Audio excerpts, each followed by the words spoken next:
Goosebumps is back on Hulu and Disney Plus for an all-new season. So today, let's talk about Goosebumps The Vanishing and see if it's worth your time.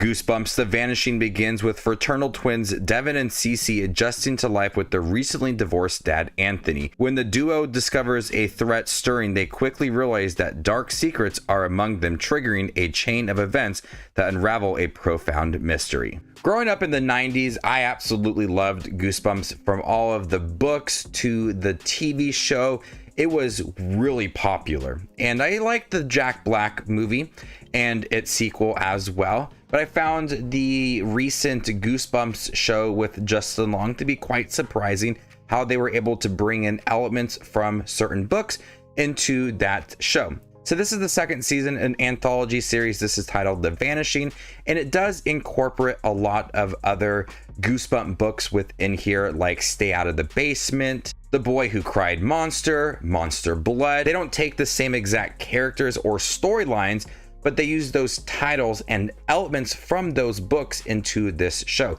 And this is 8 episodes, and it is a continuing story that stars David Schwimmer as a father. And it focuses on 4 teenagers who mysteriously vanished in 1994, and their father currently, who is trying to figure out exactly what happened to them.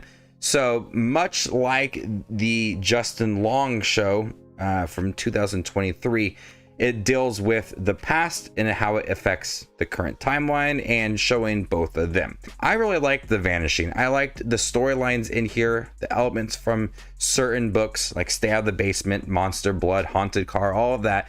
It works well within it. And you actually have a very intriguing story that does feel very personal to David Schwimmer's character. He has his basement. He doesn't want his kids to go in the basement. We learn a lot about what is happening in that basement through flashbacks, and it adds a lot of development to that character. But we also get the flashbacks to the 90s when he was younger and what happened to his brother. So there's a lot that goes on. And it makes it a personal storyline for Anthony, and his kids are involved now. Their friends are involved. Everybody's just trying to figure out exactly what is happening.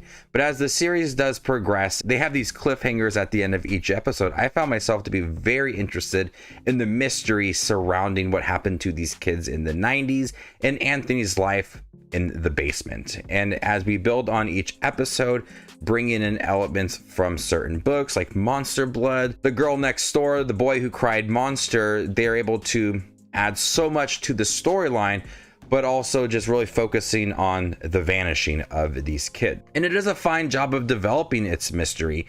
Each episode, I found myself wanting to continue it immediately. Didn't want to waste any time. I wanted to jump right into that next episode. And there's a lot of suspense within each episode. They're able to have a classic Goosebumps vibe to it and also feel modern. I was surprised with the amount of, it's not like brutal or anything, but there is some blood and some graphic things that happen for it being a Goosebumps show on Disney Plus.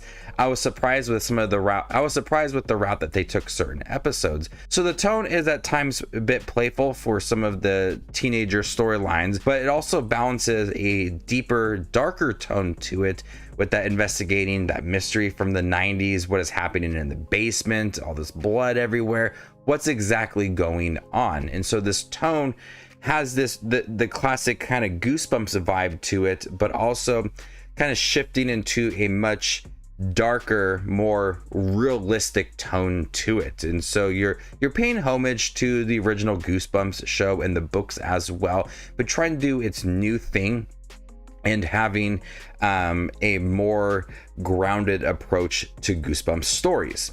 I like the cast in here. David Schwimmer's really great as the father who's working in his basement. If you've ever seen the Stay Out of the Basement episode from Goosebumps, it has a lot of similarities to it. So I kind of see where certain storylines are going because I've read the books and seen the original show.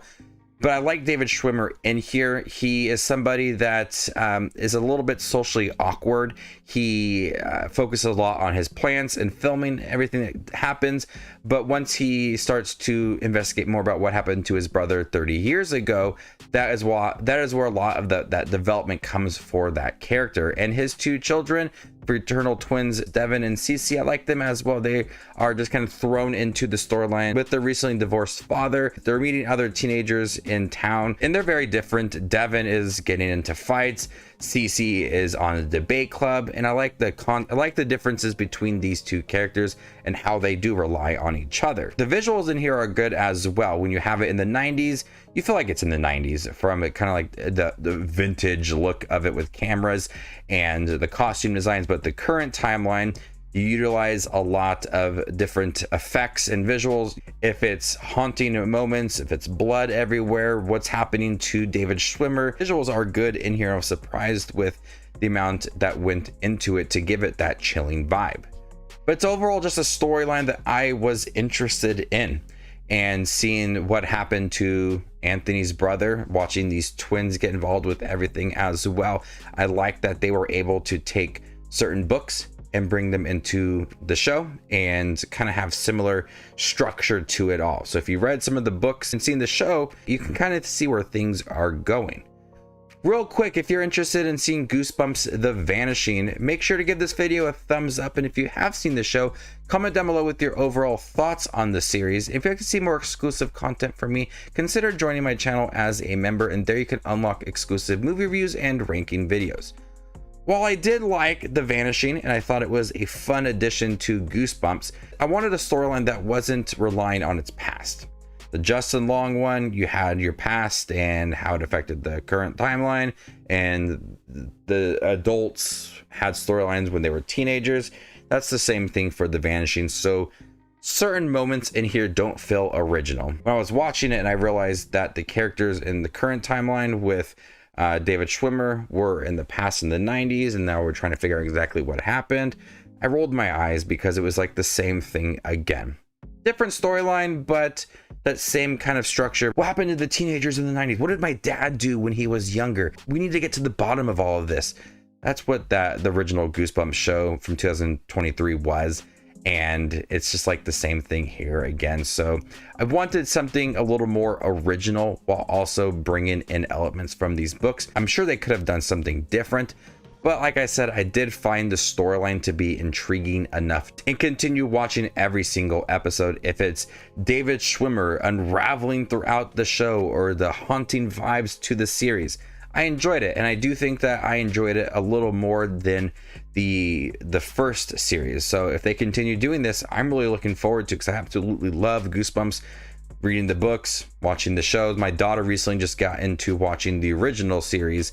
Luckily, there's all the episodes on YouTube, so we're watching those, and now she wants to go back and watch the one with Justin Long. So I'm going to show her that.